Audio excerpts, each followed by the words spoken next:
So this is genuinely one of the wildest housing stats I've come across this year. The typical first-time homebuyer in the US is now pushing 40 years old. 40. And it's gotten so bad that a growing number of millennials and Gen Z buyers are doing something you basically never saw a decade ago, skipping the US housing market entirely and buying their first home in a completely different country. And I'm not talking about wealthy people grabbing a vacation villa in Tuscany. I'm talking about regular buyers realizing a $3,000 a month mortgage payment in the US could get them a fully paid off house somewhere else. So, in this video, I want to break down why this is actually happening, where people are moving, the real math behind it, and the risks nobody's talking about. Because depending on how you approach it, this is either a genuinely smart move or a very expensive mistake. So, let's get started. What's up, you guys? Welcome back to the channel. If you're new here, this is a channel about real estate, investing, personal finance, and generally trying to make smart decisions with your money. So if that's your thing, consider subscribing, please. It helps out a ton. And I'm Jake. I'm a professional investor with over 10 years of experience in the real estate market and stock market. Today, I'm unpacking a trend that's been picking up steam. Young buyers priced out of the US looking overseas for their first home. So let's start with the why. Why is this even happening? Because the numbers are honestly staggering. According to a research report, between 2019 and 2025, US home values have jumped 30% after adjusted for inflation. Income for households under 40, they only rose about 9% in that same period. That's not a small gap, it's a chasm. And here's the number that really puts it in perspective. The price to income ratio for young buyers right now sits at about 3.5, which is basically the same level we saw right before the mid 2000 housing bubble popped. The modeled monthly payment on a median priced home is up roughly 64% compared to a few years ago. And because of that, the share of young renters who can actually afford to buy has fallen from 56% to 37%. That's not a small gap, that's a group getting cut completely in half. And on top of that, first time buyers now make up close to a record low share of home sales, something like 1 in 5. And the average age of a first time buyer has hit an all time high around 40. For context, in the 1980s, the number was closer to 28. So, genuinely, if you are in your 20s or early 30s right now, feeling like home ownership is out of reach, it's not just you, it's everybody. With all that being said, naturally, people will start to ask, if I can't afford to buy a home in this country, what if I don't buy here? What if I buy somewhere else? And that's a very interesting question indeed. Surveys from groups like Coldwell Banker have shown a majority of affluent Americans already own properties outside the US. But what has changed recently is that it's not just a rich people phenomenon anymore. It has been trickling down to regular first-time homebuyers, and remote work has contributed to this phenomenon greatly. If your job doesn't care where you are logging in from, your housing budget suddenly isn't tied to your local job market anymore. And this is also a big reason why the corporations and companies now want their employees to move back and go to the office every day. It's not just for the productivity reasons, it's also because it's going to stimulate and help out the local US real estate market as well. So you see the trick here. It's very important to understand this. And if everybody start to move back to the office, and living within the US, that's gonna cause the local real estate price to be even higher, which is worse than what it is now. So when you actually run the numbers side by side, it's not hard to see the appeal of buying overseas. A starter home in a major US metro can easily run you 400 to 500K with a monthly payment north of $3,000. Meanwhile, in parts of Portugal, Southern Europe, Mexico, rural Japan, Southeast Asia, you can find comparable, sometimes genuinely nicer homes for a fraction of the cost. Not always in the exact same lifestyle that a big city offers in the US, but it's close enough that the math becomes very hard to ignore once you actually sit down and compare it. Now, I want to be careful here because this isn't moving to a random country and everything is better, everything is cheaper type of situation, because the cost of living, income opportunities, financing structure, how you source your income are all vary differently by country. But the pattern is consistent enough that it shows up in survey after survey. That more and more Americans looking abroad, specifically citing the home price as the top reason.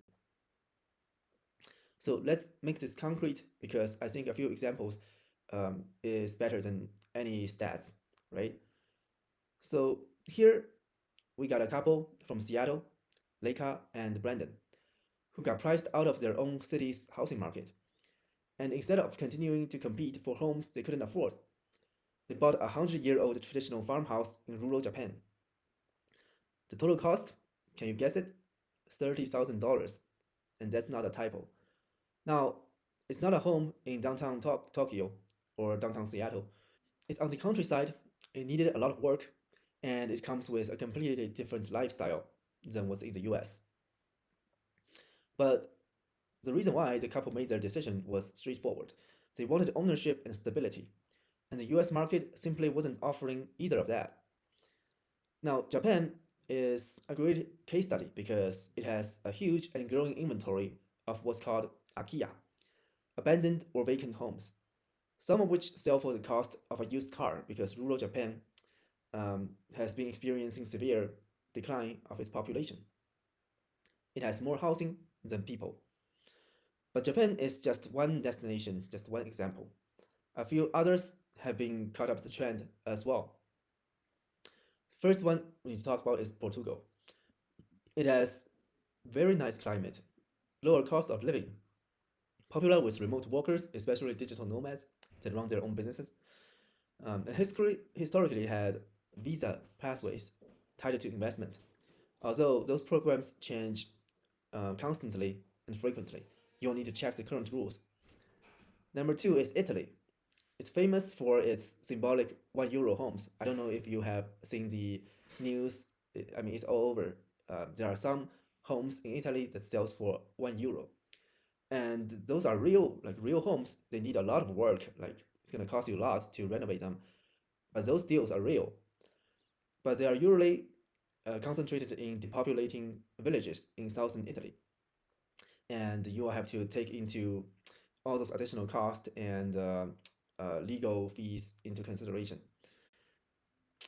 The next one we talk about is Mexico. It has a unique advantage that no other country has, which is its proximity to the US.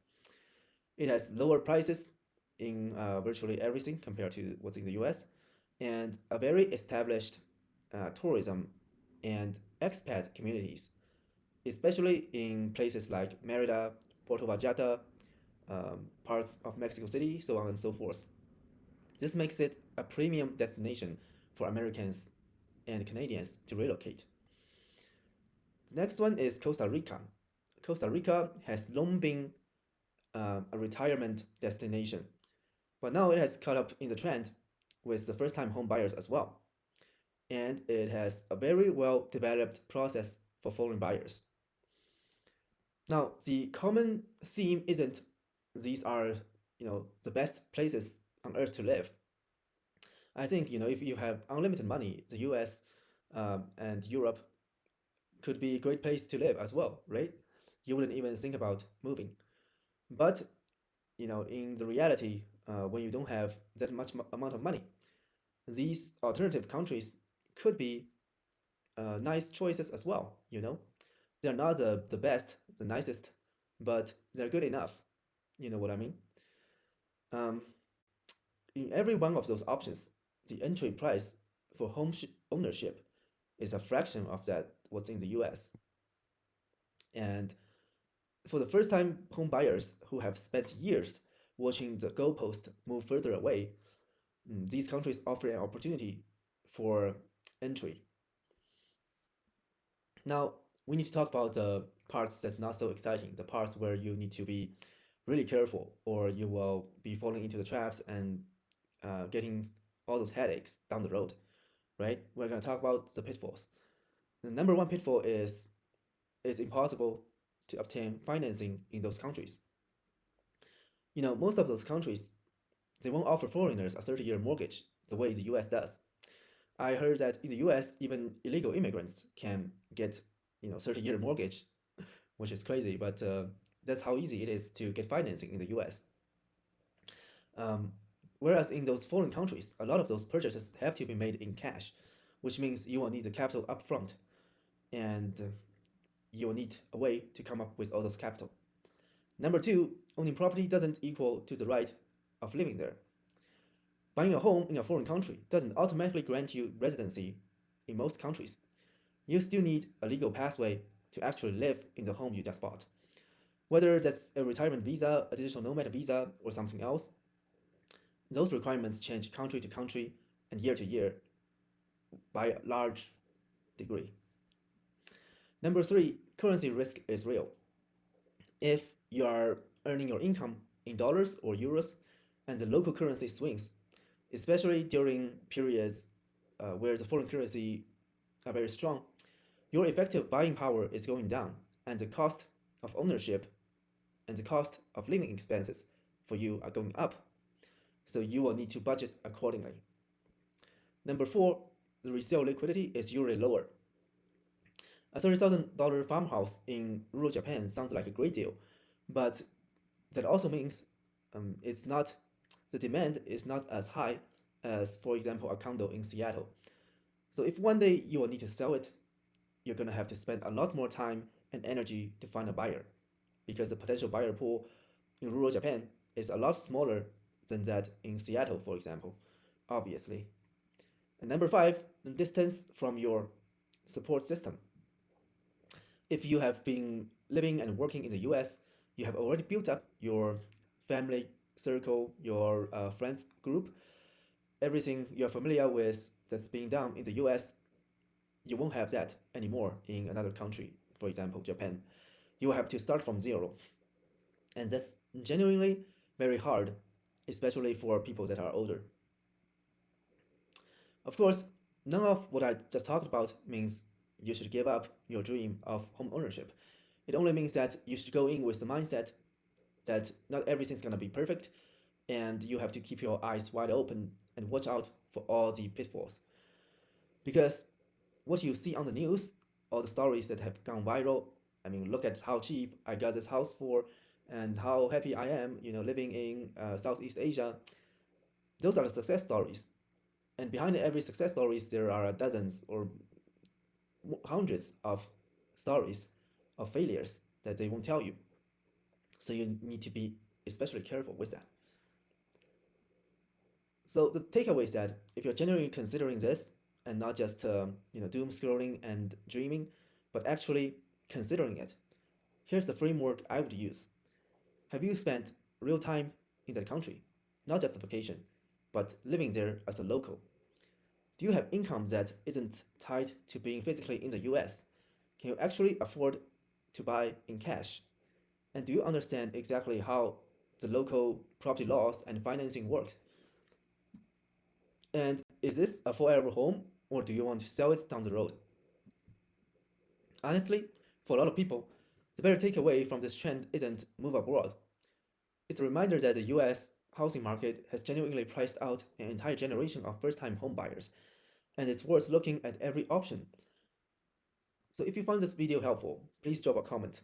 I would want to know if you would ever actually consider buying your first home outside the US, and if so, where?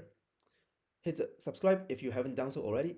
I put out videos like this multiple times a week. And as always, thank you so much for watching. I will see you in the next one.